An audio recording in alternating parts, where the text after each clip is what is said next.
جود کیسے ہے، ویسے اسے کوئی سجدہ کرتا ہے تو اس پہ خوش ہوتا ہے، نیکی دیتا ہے، لیکن رمضان میں کرتا ہے کوئی سجدہ تو کیا ہوتا ہے؟ من تقرب فیہ بخصلۃ من الخیر کان کمن ادى فریضۃ فی جاتا تھا۔ اور پھر جود کا انداز مطلقاً نبی اکرم نور مجسم شفیع معظم صلی اللہ علیہ وسلم کے جود کو بیان کرتے ہوئے ایک صحابی کا عقیدہ، اور وہ بھی عبداللہ بن عباس رضی اللہ تعالیٰ عنہ کہتے ہیں فلا رسول اللہ صلی اللہ علیہ وسلم اجود بالخیر من الریح المرسلۃ، فرمایا چلتی ہوائیں اس قدر مخلوق کو نہیں نوازتی جتنا ہمارے نبی علیہ السلام مخلوق کو نوازنے والے ہیں۔ یہ بخاری و مسلم دونوں میں عقیدہ ہے حضرت عبداللہ بن عباس رضی اللہ تعالیٰ عنہ کا۔ اور رمضان میں امتی کی شان کیا ہونی چاہیے اور رمضان میں مسلمان کا وظیفہ کیا ہونا چاہیے، اس کے لحاظ سے میں اس حدیث شریف کو تمہارے سامنے پیش کر رہا ہوں۔ رب ذوالجلال کی ذات کے ساتھ مناسبت ہے ہمارے نبی علیہ الصلوۃ والسلام کی، اور وہ طے شدہ تحقیقی اور قطعی بات ہے۔ اس بنیاد پر ادھر جود زیادہ ہوتا ہے تو ادھر بھی جود زیادہ ہوتا ہے۔ اور پھر جس وقت رمضان میں تلاوت قرآن کرتے ہیں اور جس وقت دور کرتے ہیں جبریل علیہ الصلوۃ والسلام کے ساتھ، اس وقت مزید وصف جود بڑھ جاتا ہے۔ تو رمضان المبارک کے اندر جس وقت نبی اکرم نور مجسم شفیع معظم صلی اللہ علیہ وسلم قرآن پڑھتے ہیں تو عام دنوں میں قرآن پڑھنے کے سوز سے کہیں زیادہ سوز ہوتا ہے۔ رمضان میں جب تلاوت کرتے ہیں تو کہیں اور دنوں کے مقابلے میں کیفیت زیادہ ہوتی ہے، اور رمضان المبارک کے اندر جس وقت اس کا تدارس ہوتا ہے تو علاوہ اس کے جو ایام تھے ان کے مقابلے میں اس کی کیفیت زیادہ ہوتی ہے۔ تو اس بنیاد پر جو شخص یہ چاہتا ہے اور ہر بندہ یہ چاہتا ہے کہ میرا تعلق میرے نبی علیہ السلام کے ساتھ مضبوط ہو، میری روحانی مناسبت زیادہ ہو، میرے دل کی کیفیت سرکار کی کیفیت سے اٹیچ ہو جائے، اور میری روحانی مناسبت میرے نبی علیہ الصلوۃ والسلام کے ساتھ زیادہ پکی ہو جائے، اس کے لیے وظیفہ کیا ہے؟ وہ رمضان المبارک میں کثرت سے تلاوت قرآن پڑھے کرے اور قرآن مجید کے مفاہیم میں غور کرے، معنی کو سمجھے، مطالب میں متوجہ ہو۔ یہ عشق نبی کا وہ کورس ہے کہ جس وقت مسلسل اس میں وہ موجود رہے گا اس کی قلبی مناسبت پہلے سے کہیں زیادہ مضبوط نبی علیہ السلام کی ذات گرامی کے ساتھ ہو جائے گی۔ اس واسطے رمضان المبارک میں باقی جو وجوہات ہیں کہ گناہ جھڑ جائیں اور اللہ کا قرب ملے اور جنت کے لیے انسان مسافر جنت کا بن جائے، اور کتنے ہزاروں فوائد ہیں، ان میں سے ایک فائدہ بطور خاص بحیثیت امتی جو نبی علیہ الصلوۃ والسلام کے ساتھ مناسبت کا ہے کہ سید عالم نور مجسم شفیع معظم صلی اللہ علیہ وسلم کے پاس دور کے لیے جبریل آتے تھے تو رمضان میں آتے تھے، اور پھر رمضان میں رات کے وقت آتے تھے، اور نبی اکرم نور مجسم شفیع معظم صلی اللہ علیہ وسلم ان کے ساتھ دور فرماتے تھے۔ اس حالت کو صحابہ نے نوٹ کیا کہ جب جبریل آئے ہوئے ہوں اور سرکار قرآن پڑھ رہے ہوں اس وقت جود پہلے سے بھی زیادہ ہو جاتا ہے۔ تو پھر قیامت تک کے لیے تعلیم و تعلم کے لحاظ سے اگرچہ ہر سال کا ہر مہینہ ہر دن ہر رات اس میں بڑی زرخیزی ہے اور بڑی برکتیں ہیں، لیکن تعلیم و تعلم کے لحاظ سے جو رمضان المبارک کی برکت ہے اور جو رمضان المبارک کا فائض ہے جس کی وجہ سے بندے کا سینہ کھلتا ہے، اس کو قرآن و سنت کے علوم سے آشنائی ہوتی ہے، یہ اس مناسبت کی وجہ سے ہے کہ چونکہ نبی اکرم نور مجسم شفیع معظم صلی اللہ علیہ وسلم خود اس مہینے میں عام مہینوں کے مقابلے میں زیادہ اہتمام فرماتے تھے۔ اس بنیاد پر جو امتی اسی نسبت کی بنیاد پر زیادہ اہتمام کرے گا، رب ذوالجلال اس کے سینے کو مزید کھول دے گا اور اپنی طرف سے حکمت کے چشمے اس کے سینے میں جاری فرما دے گا۔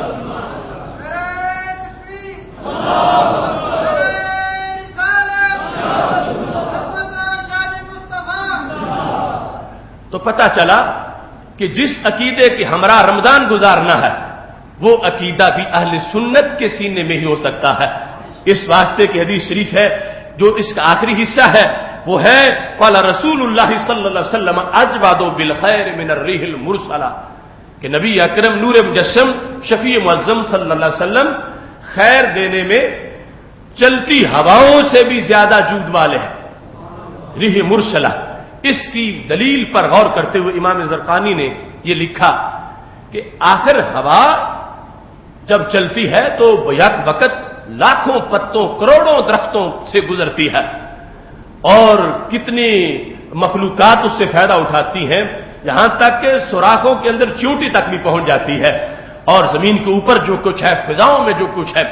ہر ایک چیز تک۔ اب صرف ایک شہر کے لحاظ سے ہوا کا جو فائدہ ہے وہ کوئی نہیں گن سکتا، پورے ملک میں چلتی ہوا کا فائدہ کتنا ہوگا، تو پوری دنیا میں جو چلے اس کا کتنا فائدہ ہوگا۔ تو حضرت عبداللہ بن عباس کہتے ہیں یہ چلتی ہوائیں پوری کائنات میں نوازنے میں وہ عادت نہیں رکھتی جو عادت ہمارے نبی علیہ الصلوۃ والسلام کی ہے۔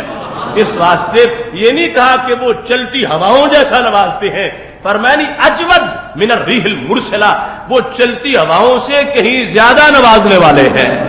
چلتی ہواؤں سے کہیں زیادہ نوازنے والے ہیں۔ اب یہ لفظ کوئی فاضل بریلوی نے تو اپنی طرف سے ایڈ نہیں کیا حدیث میں، یہ امام احمد رضا رحمت اللہ علیہ نے تو اپنی طرف سے کوئی بنا کے نہیں دیا کہ نبی کے جود کو بیان کرنا تو یوں بیان کرو، ہواؤں سے زیادہ بیان کرو۔ جن کے ہاتھوں میں ترازو ہے وہ تو ایک شہر کی ہوا جس مخلوق کو لگے اس کا نہیں بتا سکتے، اور جو ساری کائنات میں ہوائیں فیض بانٹ رہی ہوں ان کا کون بتائے گا، اور پھر جو اس سے کہیں زیادہ بانٹتے ہو اس کا کون بتائے گا۔ اس بنیاد پر فرمایا جس وقت صحابی کہتے ہیں فلا ہوا اجوادو من الریح المرسلہ، بھیجی گئی ہواؤں سے زیادہ جود کرتے ہیں، شرق و غرب، شمال جنوب، عرب عجم، وہ چھوٹا ہو بڑا ہو امیر ہو غریب ہو، ہر طرف ہوا جاتی ہے اور پوچھ کے نہیں پوچھے بغیر وہ سب کو سانس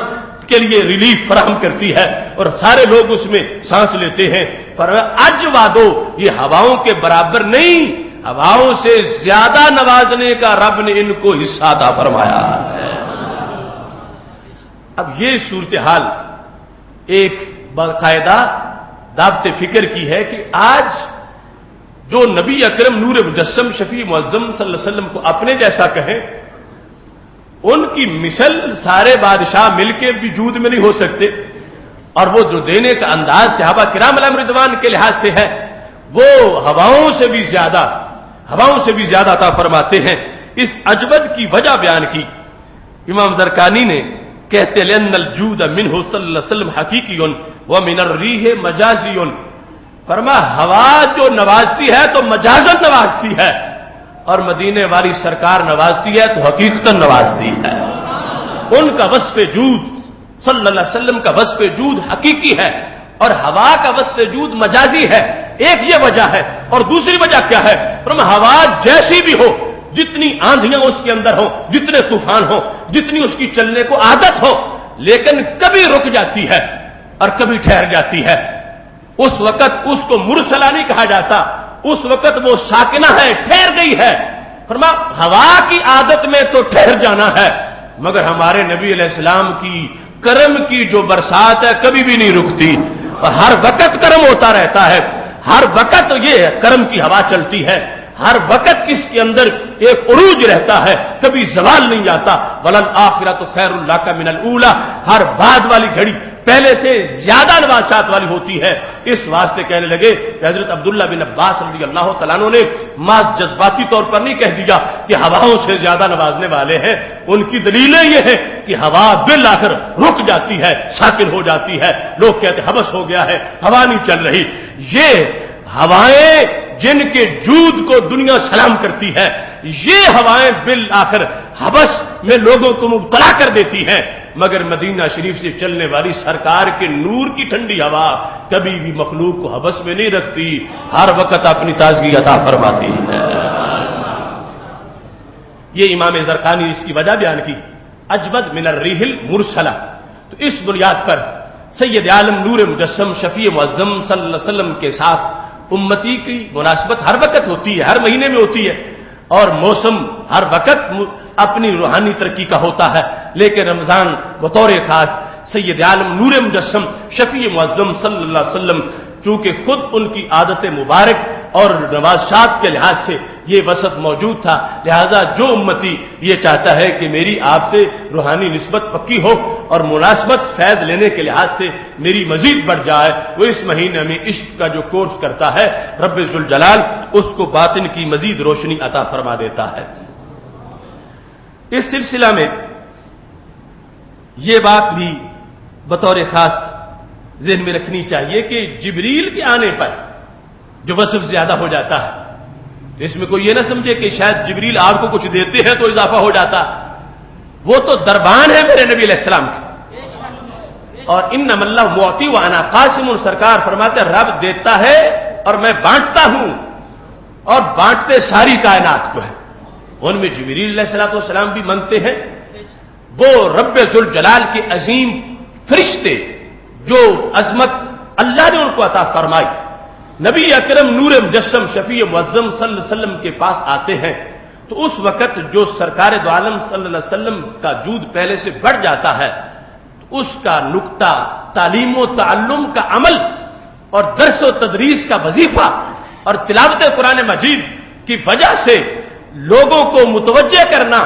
کہ جبریل میرے پاس آئیں، میں قرآن پڑھوں وہ سنیں اور وہ قرآن پڑھیں تو میں سنوں.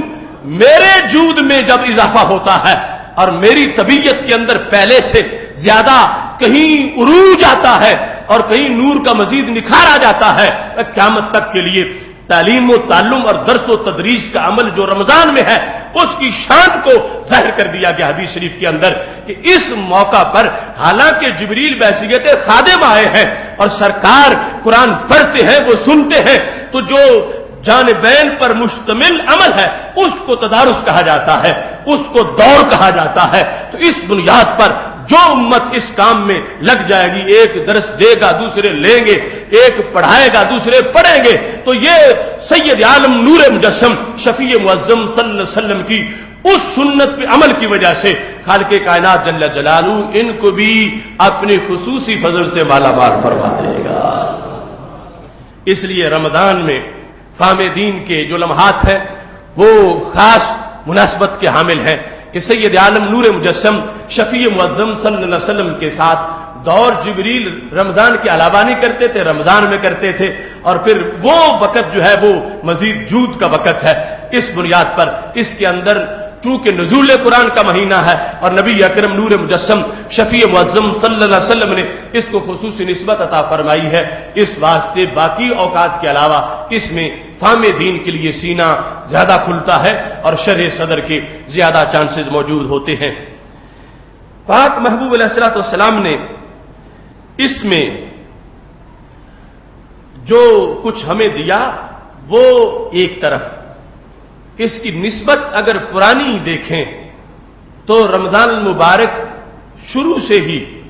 یعنی علم اور تعلم کا مہینہ قرار پایا، اور پھر جس وقت قرآن کا نزول ہوا شہر رمضان الذی انزل فیہ القرآن، تو پہلی ساری نسبتوں پہ یہ نسبت فائق ہو گئی. حالانکہ یہ حضرت واصلہ بن اسقا سے موجود ہے کہ نبی اکرم نور مجسم شفیع معظم صلی اللہ علیہ وسلم نے ارشاد فرمایا ہے انزلت صحف ابراہیم فی اول لیلۃ من شہر رمضان، کہ حضرت ابراہیم علیہ السلام پر جو صحائف اترے تھے تو وہ رمضان کی پہلی رات میں اترے تھے. تو حضرت ابراہیم علیہ السلام کے عہد میں بھی رمضان کی شان تھی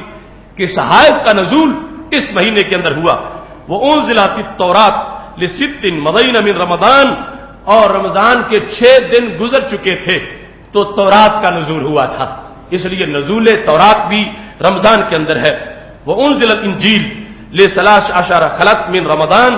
اور 13 دن پورے ہو گئے رمضان کے تو انجیل کو نازل کیا گیا. تو رمضان میں ہی صحف کا نزول، رمضان میں ہی تورات کا نزول اور رمضان میں ہی انجیل کا نزول. اور اس طرح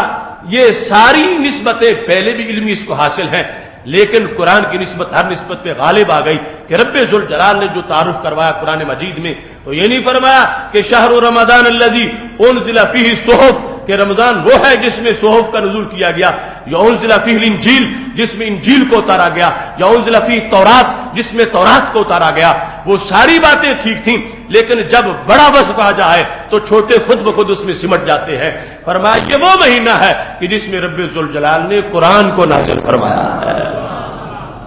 اس واسطے علمی لحاظ سے یہ اس کا ایک پہلے سے جو تسلسل تھا اس میں خالق کائنات جل جلالہ نے نزول قرآن سے اضافہ کیا، اور پھر دور قرآن کا ہمارے نبی علیہ الصلوۃ والسلام نے اس میں جو فرمایا اس سے اس کی عظمت کو مزید واضح فرما دیا. اسی بنیاد پر نبی اکرم نور مجسم شفیع معظم صلی اللہ علیہ وسلم سے حضرت ابو ہریرہ رضی اللہ تعالیٰ عنہ روایت کرتے ہیں کان النبی صلی اللہ علیہ وسلم یبشر اصحابہ بقدوم رمضان، کہ نبی اکرم صلی اللہ علیہ وسلم اپنے صحابہ کو آمد رمضان کی بشارت دیتے تھے۔ ہمارے عرف میں یہ ہوتا ہے کہ عید کی لوگ مبارکباد دیتے ہیں اور رمضان کی آمد کی بھول جاتے ہیں، تو رسول اللہ صلی اللہ علیہ وسلم کی سنت میں پہلے یہ ہے کان النبی صلی اللہ علیہ وسلم یبشر اصحابہ بقدوم رمضان،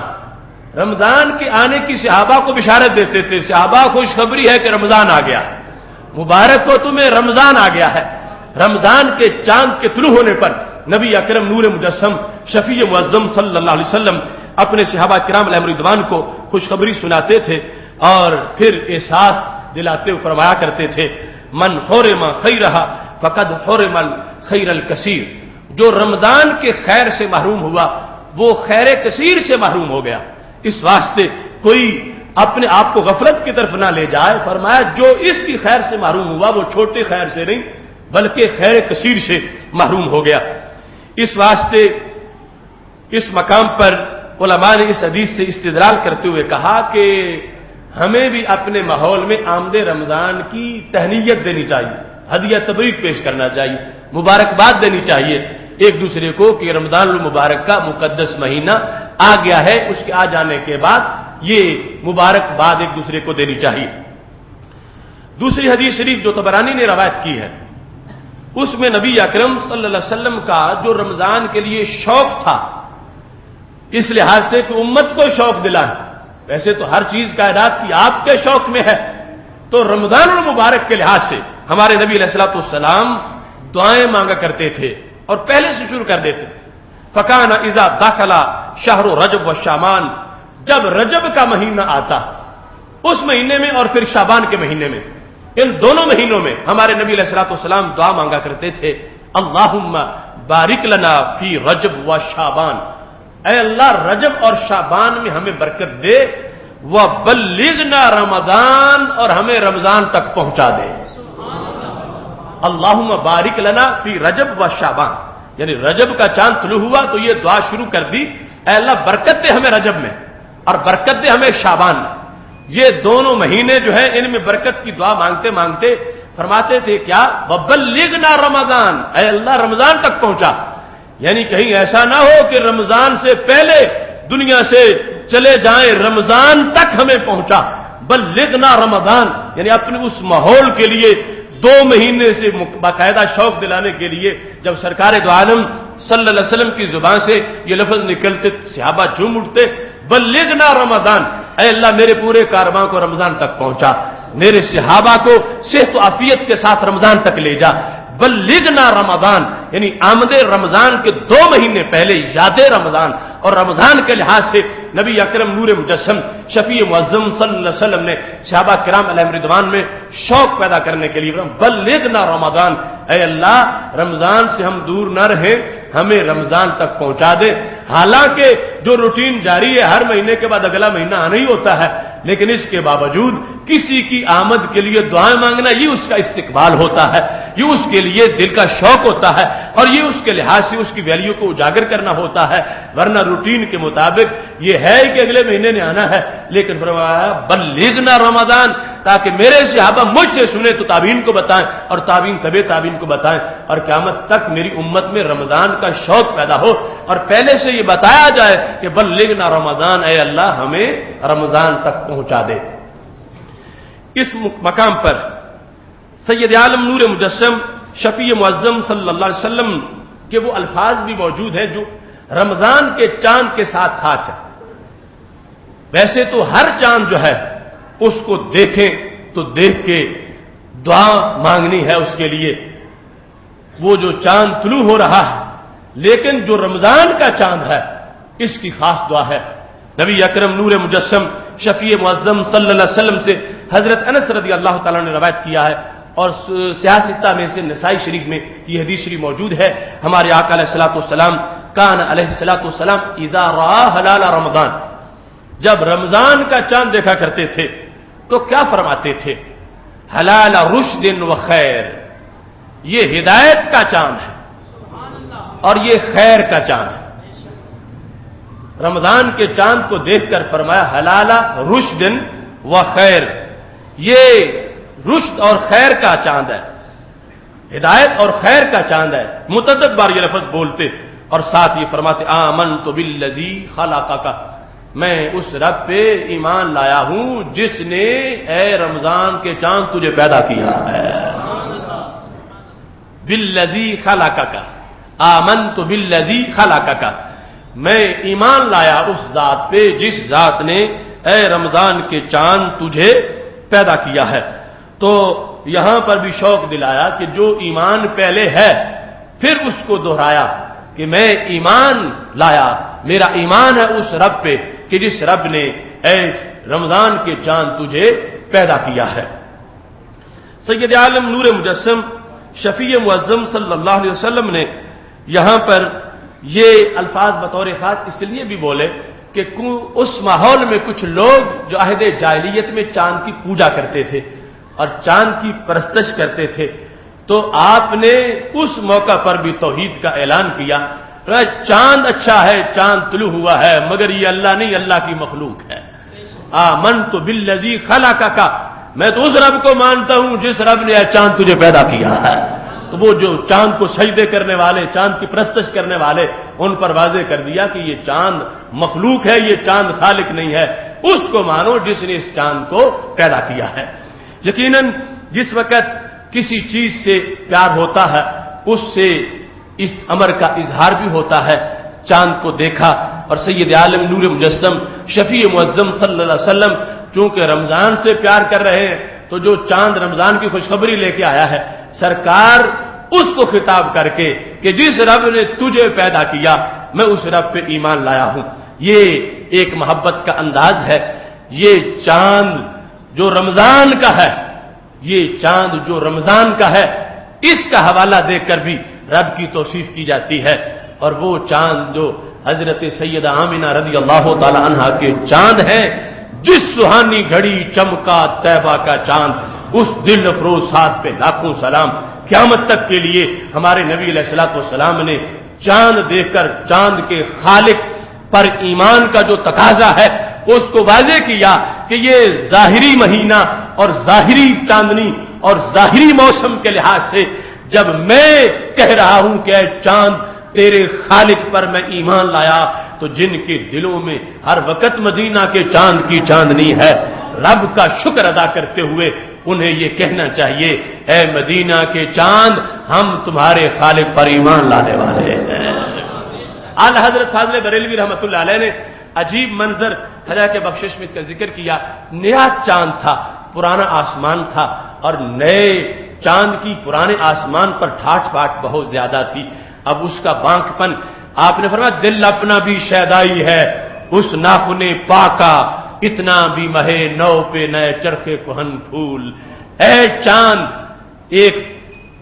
آسمان پرانے نئے چاند پہ تو اتنا خوش ہو رہا ہے، ایک تیرا چاند ہے اور ایک میرا بھی چاند ہے۔ میرا چاند کون؟ فرمایا دل اپنا بھی شیدائی ہے اس ناخن پاکا۔ سرکار دو عالم صلی اللہ علیہ وسلم کا چہرہ تو چہرہ رہا، رب چاند تو چہرے کا مقابلہ کیا کرے گا؟ میرا چاند کون ہے؟ فرمایا میرے نبی علیہ الصلوۃ والسلام کا چہرہ تو چہرہ رہا، ہاتھ تو ہاتھ رہا، ہاتھ کی انگلی تو انگلی رہی۔ ان کے قدم کی انگلی اتنی ہنسی ہے کہ اس انگلی کا جو ناخن ہے، اے چاند گولائی میں تجھ سے کہیں زیادہ خوبصورت ہے۔ دل اپنا بھی شیدائی ہے اس ناخن پاکا۔ چہرہ تو چہرہ، ہاتھ تو ہاتھ، ہاتھ کی انگلی کا اپنا حسن ہے، لیکن وہاں تو تلوے اتنے ہنسی ہیں اور قدم کی انگلی کا ناخن اتنا ہنسی ہے۔ دل اپنا بھی شیدائی ہے اس ناخن پاکا، اتنا بھی مہے نو پہ نئے چرخے کہن پھول۔ اے پرانے آسمان نئے چاند پہ اتنا خوش نہ ہو، تیرے چاند کے مقابلے میں میرا چاند زیادہ حیثیت رکھتا ہے۔ وہ کیا ہے؟ فرمایا میرے نبی علیہ الصلوۃ والسلام کی قدم کی انگلی کا ناخن وہ تجھ سے زیادہ حسن و جمال رکھتا ہے۔ سید عالم نور مجسم شفیع معظم صلی اللہ علیہ وسلم نے رمضان المبارک سے پہلے جو خطبات ارشاد فرمائے، ان کے لحاظ سے آج آمد رمضان اور فہم دین کے لحاظ سے چند باتیں ضروری آپ کے سامنے عرض کر رہا ہوں۔ اس وقت ایک اہم دعا جو ہم سب نے مانگنی ہے سید عالم نور مجسم شفیع معظم صلی اللہ علیہ وسلم سے مروی ہے، پاک محبوب علیہ الصلوۃ والسلام کان یقول اذا دخل شہر رمضان، جب رمضان کا مہینہ آ جاتا تھا تو ہمارے نبی علیہ الصلوۃ والسلام دعا مانگتے تھے، اللہم سلمنی من رمضان، پہلے سن لے، اے اللہ سلمنی مجھے سلامت رکھ، من رمضان رمضان سے، وسلمہ منی اور اسے مجھ سے۔ یہ حدیث شریف نبی اکرم نور مجسم شفیع معظم صلی اللہ علیہ وسلم سے مروی ہے، اور اس میں تعلیم امت کے لیے،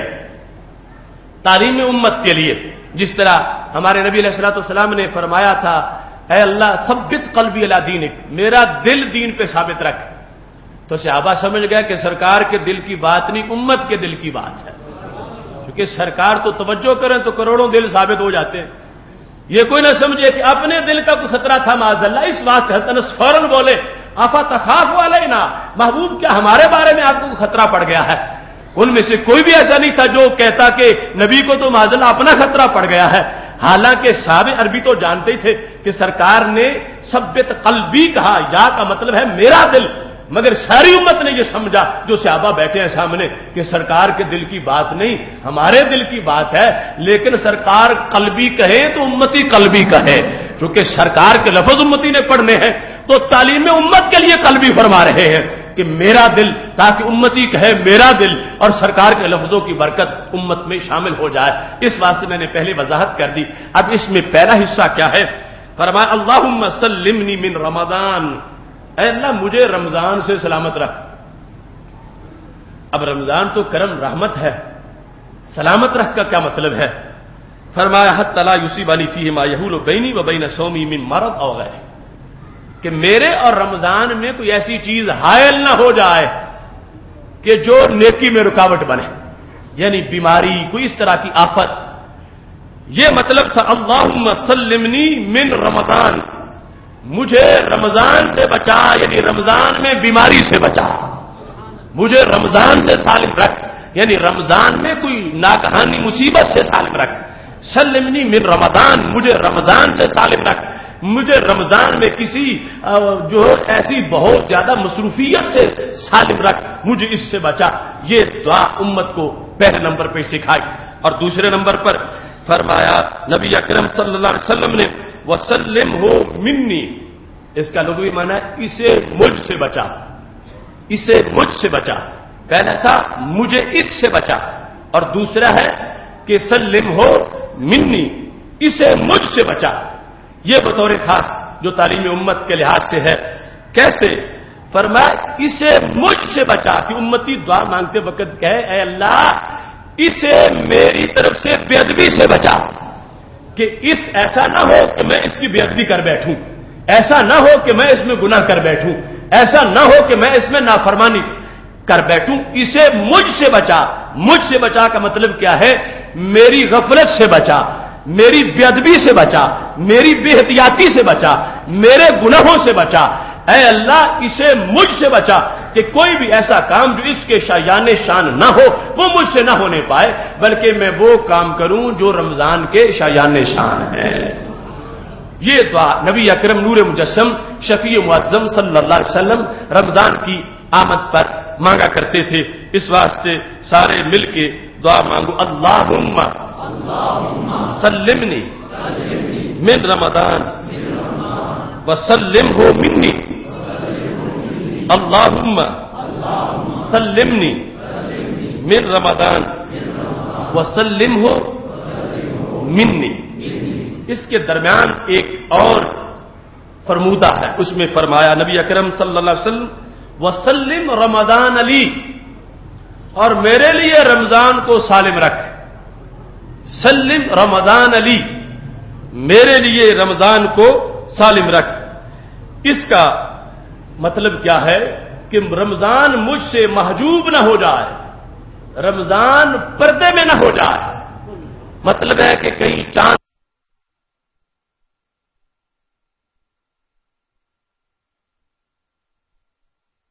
کسی اول یا آخر میں کسی روزے کے لحاظ سے کوئی پرابلم بن جائے، امت کی تعلیم کے لحاظ سے اور پھر بطور خاص امت کو سکھانے کے لحاظ سے اس کا مطلب یہ تھا کہ رمضان کو میرے لیے سالم رکھ، ایسا نہ ہو کہ میرے ذہن پر امتی یہ دعا مانگتے ہوئے کہے کہ کوئی جنون آ جائے، کوئی پاگل پن، کوئی پردہ پڑ جائے اور پتہ ہی نہ ہو اور رمضان گزر جائے. ایسا نہ ہو. اے اللہ رمضان سارا میرے لیے سلامت رکھ، میرے لیے سالم رکھ، اس میں کوئی کمی نہ ہو اور مجھے اس کے اندر مکمل عبادت کی توفیق ملتی رہے. تو پھر دعا مانگو اللہم سلمنی من رمضان وسلم رمضان علی وسلمہ منی. یہ مقدس مہینہ اپنی رحمتوں برکتوں کے ہمراہ آ رہا ہے اور یکم رمضان المبارک سے ہی انشاءاللہ نماز فجر کے بعد بٹی میرج ہال میں فہم دین کورس کا انعقاد شروع ہو جائے گا. اس سلسلہ میں کارڈ چھپ چکے ہیں، موضوعات آ چکے ہیں، اشتہارات وغیرہ سب لٹریچر لے کے جائیں، اپنے اپنے علاقوں میں محلوں میں اس کی جا کے ایڈورٹائزمنٹ کریں، لوگوں کو تیار کریں. یہ 18واں کورس اللہ کے فضل سے. نعرہ تکبیر، نعرہ رسالت، نعرہ رسالت، وکیل اسلام مفتی محمد اشرف آصف جلالی صاحب، آستانہ فقہ شریف، آستانہ عالیہ فقہ شریف. 18واں فہم دین کورس ہے. تو ہمیں یہ بھی اللہ کے فضل سے سعادت حاصل ہے اور اللہ کی نعمت پر اس کا شکر ادا کرنا چاہیے کہ کچھ لوگ جو ہیں وہ ہمارے اماموں کی تقلید نہیں کرتے، لیکن وہ فہم دین میں ہماری تقلید ان کو کرنا پڑی ہے. اور ان کے اب ہمارے کورس کی عمر 18واں سال ہے اور اس طرف اور ان موضوعات کی طرف انہیں بھی ہمیں خوشی ہے کہ اس طرح وہ آئیں اور پھر آپ موضوعات جو نئے آئے ہیں ان کو دیکھیں. اللہ کے فضل سے ہر سال نئے موضوعات ہوتے ہیں اور اس سال بھی بڑے اچھوتے موضوعات جو دین کے مختلف شعبہ جات سے تعلق رکھتے ہیں اور ایک جامع غذا کے طور پر اہتمام کیا گیا ہے. سارے موضوعات میں کوشش کریں روزانہ حاضری ہو، دوستوں کو بھی ساتھ لے کے اس پروگرام میں جلوگر ہوں. اللہ ہم سب کو صحت و عافیت کے ساتھ مکمل کرنے کی توفیق عطا فرمائے. وآخر دعوانا الحمد للہ رب العالمین.